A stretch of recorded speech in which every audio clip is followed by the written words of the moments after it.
वैसे हमीदा बेगम, मरने से पहले तुम्हें बहुत कुछ देखना है, जैसे मन्नत का जेल जाना, मन्नत की मौत और तुम्हारी चहीती दुआ की मौत।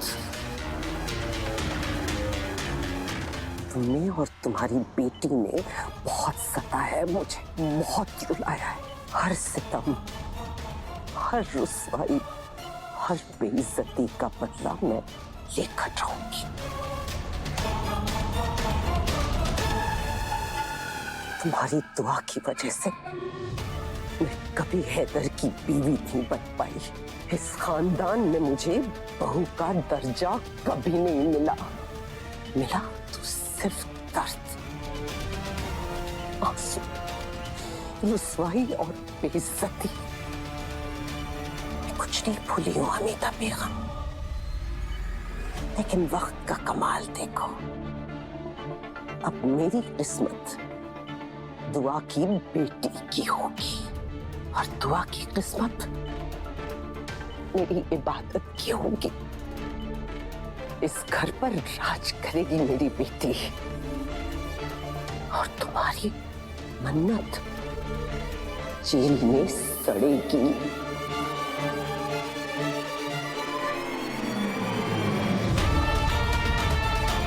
हमीदा बेगम, अब मरने का इंतजार करो।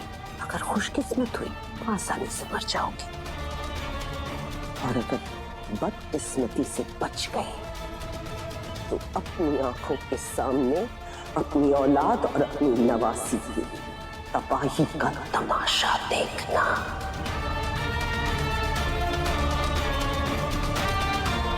ख्याल रखना हमीदा बेगम, इंतजार मुबारक हो। खुदा हाफिज हमीदा बेगम।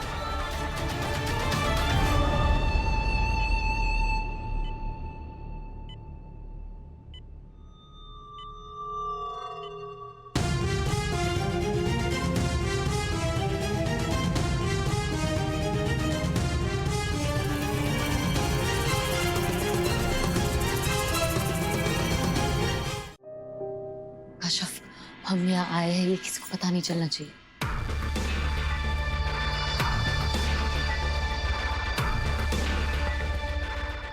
ये वॉचमैन तो सीसीटीवी रूम के बाहर ही बैठा है, इसे कैसे भगाए?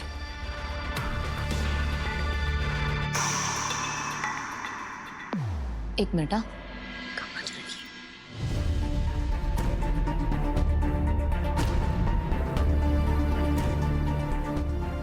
अनिल मिश्रा, तुम्हें यहाँ चौकीदारी करने के लिए रखा है या मक्खियां मारने? नहीं, वीडियोस देखने के लिए, है ना?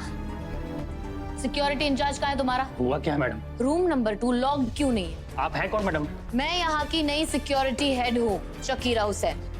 सलाम मैडम। ये सब बाद में, पहले ये बताओ कि रूम नंबर 2 लॉक्ड क्यों नहीं है? मैडम उसे लॉक करने की क्या जरूरत? वो तो वैसे भी खाली पड़ा है। तुम्हें यहाँ काम करने के लिए रखा गया है या बहस करने के लिए? रूम नंबर 2 खाली है, वहाँ पे कोई भी गैर कानूनी काम हो सकता है। अगर ऐसा हुआ तो उसका जिम्मेदार कौन होगा? तुम? सॉरी मैडम, अब जाके लॉक करता हूँ।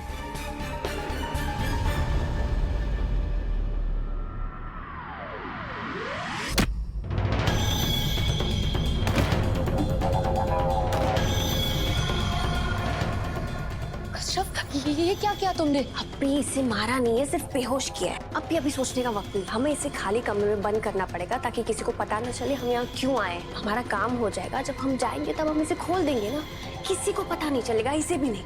अभी प्लीज मेरी हेल्प कीजिए, प्लीज। मुझे कुछ समझ में नहीं आ रहा कि तुम क्या कर रही हो। पहले प्लीज मेरी हेल्प कीजिए भाई।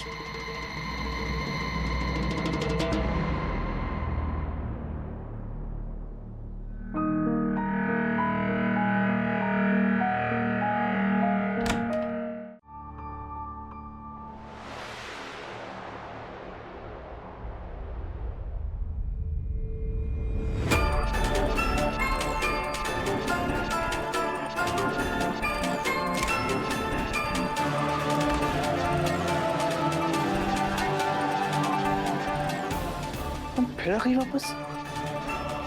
अजीब बेशर्म हो यार। तुमने सही कहा था सुभान, मैं अपने आगे किसी और की नहीं चलने देती। मेरी जिद से ज्यादा और कोई चीज बड़ी नहीं हो सकती। इसलिए अगर तुम मेरे नहीं हुए तो मैं तुम्हारी कोई चीज तुम्हारी नहीं होने दूंगी। तुम बार बार भूल जाते हो सुभान कि ये मन्नत तुमसे प्यार करती है और तुम्हारी खुशी मन्नत से प्यार करने में है। वरना तुम और इबादत जहन्नुम की जिंदगी जियोगे सुभान। पागल हो गई तुम, पागल। तुम सही कह रहे थे सुभान कि मैं तुम्हारे दिल से इबादत के लिए निकलने वाली धुन को नहीं रोक सकती, नहीं निकाल सकती, लेकिन मैं एक काम कर सकती हूँ। पागल हो गई।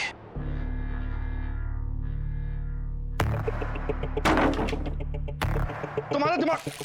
मन्नत, मन्नत क्या कर रही हूँ? मन्नत, मन्नत, मन्नत क्या?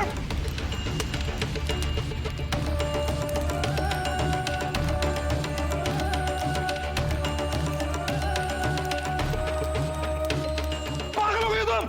जला के राख कर दिया मैंने, धुआं धुआं कर दिया तुम्हारे मंसूबों को। अगर तुम मेरे नहीं हुए ना सुभान, अगर तुमने इबादत के साथ रिश्ता आगे बढ़ाने की कोशिश की तो मैं उसे भी आग लगा दूंगी। इबादत को जलाओगी तुम? हाँ, इबादत को जलाओगी? उससे पहले तुम्हारी जान ना ले लूं मैं? हाँ, तुम क्या समझती हो? तुम जो भी करोगी मैं बर्दाश्त कर लूंगा। तुम्हारी इन गीत और धमकियों से मैं डरने वाला नहीं हूँ, समझी मन्नत?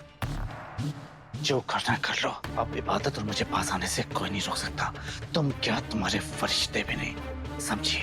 इबादत सिर्फ मोहब्बत नहीं है मेरी, अब तो वो मेरी जिद है। अगर तुम जिद्दी हो तो मेरा जुनून भी कुछ कम नहीं है सुभान। देखते हैं कौन जीतता है, इबादत की चालाकी, तुम्हारी जिद या मेरा जुनून।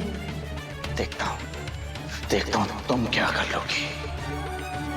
तुम मुझे और इबादत को पास आने से रोक ही नहीं सकती, कुछ नहीं कर पाओगी तुम। उससे पहले तुम खुद खत्म हो जाओगी। मैं और इबादत इतने करीब आ जाएंगे, इतने करीब आ जाएंगे कि तुम्हारा जुनून अपनी आंख में खुद जल के खत्म हो जाएगा, समझे? Now get lost। देखते हैं।